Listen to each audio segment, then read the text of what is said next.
"Very sorry, sir," returned the man, "but Mr. Nickleby pressed so much, sir." The fact was that Ralph Nickleby had bribed the man, who, being anxious to earn his money with a view to future favours, held the door in his hand, and ventured to linger still. "Did he say whether he had any business to speak about?" inquired Sir Mulberry, after a little impatient consideration. "No, sir. He said he wished to see you, sir. Particularly, Mr. Nickleby said, sir." "Oh, tell him to come up. Here!" cried Sir Mulberry, calling the man back as he passed his hand over his disfigured face. "Move that lamp and put it on the stand behind me. Wheel that table away and place a chair here. No, further off. Leave it so."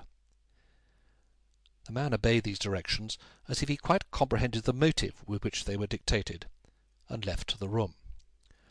Lord Frederick Verisopht, remarking that he would look in presently, strolled into the adjoining apartment, and closed the folding door behind him.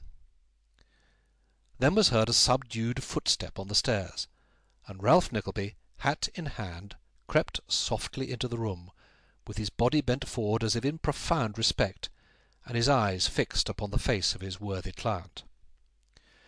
"Well, Nickleby," said Sir Mulberry, motioning him to the chair by the couch-side, and waving his hand in assumed carelessness, "I've had a bad accident, you see." "I see," rejoined Ralph, with the same steady gaze. "Bad indeed. I should not have known you, Sir Mulberry. Dear, dear, this is bad." Ralph's manner was one of profound humility and respect, and the low tone of voice was that which the gentlest consideration for a sick man would have taught a visitor to assume. But the expression of his face, Sir Mulberry's being averted, was in extraordinary contrast, and as he stood in his usual attitude, calmly looking on the prostrate form before him, all that part of his features which was not cast into shadow by his protruding and contracted brows bore the impress of a sarcastic smile. "Sit down," said Sir Mulberry, turning towards him, as though by a violent effort. "Am I a sight that you stand gazing there?" As he turned his face, Ralph recoiled a step or two, and making as though he were irresistibly impelled to express astonishment, but was determined not to do so, sat down with well-acted confusion. "I have inquired at the door, Sir Mulberry, every day," said Ralph. "Twice a day, indeed, at first, and to-night, presuming upon old acquaintance and past transactions by which we have mutually benefited in some degree, I could not resist soliciting admission to your chamber. Have you suffered much?" said Ralph, bending forward, and allowing the same harsh smile to gather upon his face as the other closed his eyes. "More than enough to please me, and less than enough to please some broken-down hacks that you and I know of, and who lay their ruin between us, I dare say," returned Sir Mulberry, tossing his arm restlessly upon the coverlet. Ralph shrugged his shoulders in deprecation of the intense irritation with which this had been said, for there was an aggravating cold distinctness in his speech and manner which so grated on the sick man that he could scarcely endure it. "And what is it, these past transactions, that brought you here to-night?" asked Sir Mulberry. "Nothing," replied Ralph. "There are some bills of my lord's which need renewal, but let them be till you are well. I came," said Ralph, speaking more slowly and with harsher emphasis, "I came to say how grieved I am that any relative of mine, although disowned by me, should have inflicted such punishment on you as—" "Punishment?" interposed Sir Mulberry. "I know it has been a severe one," said Ralph, wilfully mistaking the meaning of the interruption, "and that has made me the more anxious to tell you that I disown this vagabond, that I acknowledge him as no kin of mine, and that I leave him to take his deserts from you, and every man besides. You may wring his neck if you please. I shall not interfere." "This story that they tell me here has got abroad, then, has it?" asked Sir Mulberry, clenching his hands and teeth. "Noised in all directions," replied Ralph. "Every club and gaming-room has rung with it. There has been a good song made about it, as I am told," said Ralph, looking eagerly at his questioner. "I have not heard it myself, not being in the way of such things, but I have been told it's even printed, for private circulation. But that's all over town, of course."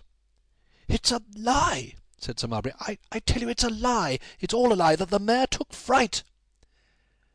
"They say he frightened her," observed Ralph, in the same unmoved and quiet manner. "Some say he frightened you, but that's a lie, I know. I have said that boldly, a score of times. I'm a peaceable man, but I can't hear folks tell that of you. No, no."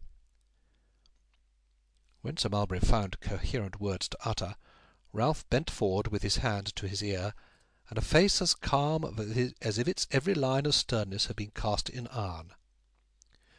"When I am off this cursed bed," said the invalid, actually striking at his broken leg in the ecstasy of his passion, "I'll have such revenge as never man had yet.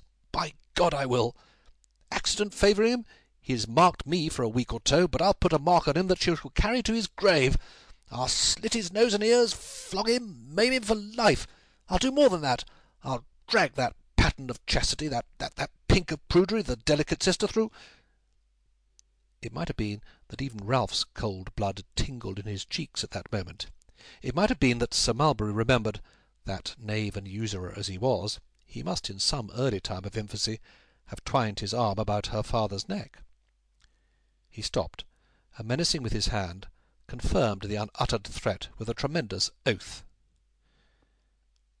"It is a galling thing," said Ralph, after a short term of silence, during which he had eyed the sufferer keenly, to think that the man about town, the rake, the roué, the rook of 20 seasons, should be brought to this pass by a mere boy."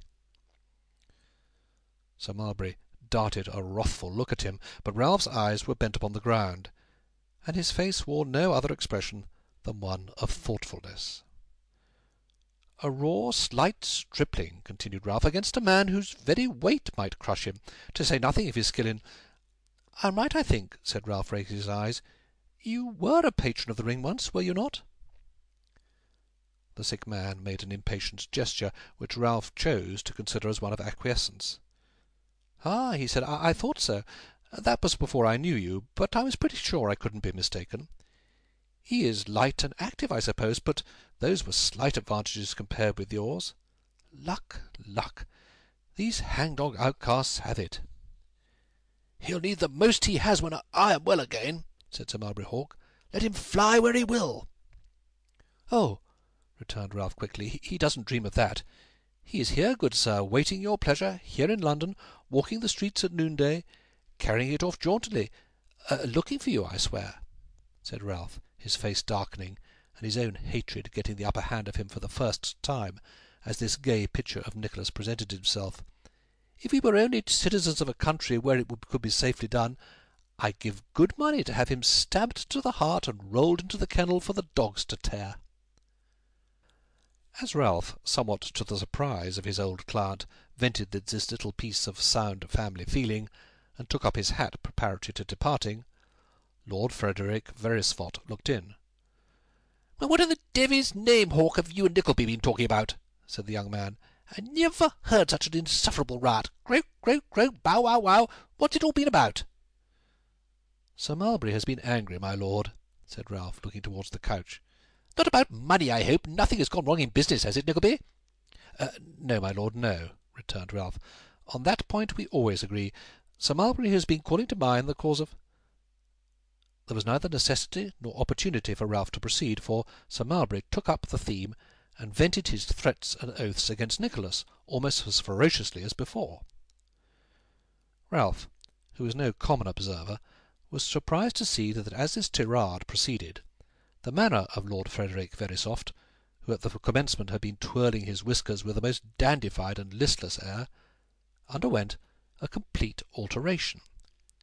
He was still more surprised when, Sir Mulberry ceasing to speak, the young lord angrily and almost unaffectedly requested never to have the subject renewed in his presence. "Mind that, Hawk," he added with unusual energy.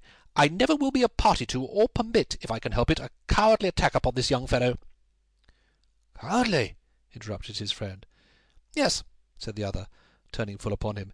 "If you had told me who you were, if you had given him your card and found out afterwards that his station or character prevented your fighting him, it would have been bad enough then. Upon my soul, it would have been bad enough then. As it is, you did wrong. I did wrong too, not to interfere, and I'm sorry for it. What happened to you afterwards was as much the consequence of accident as design, and more your fault than his. and it shall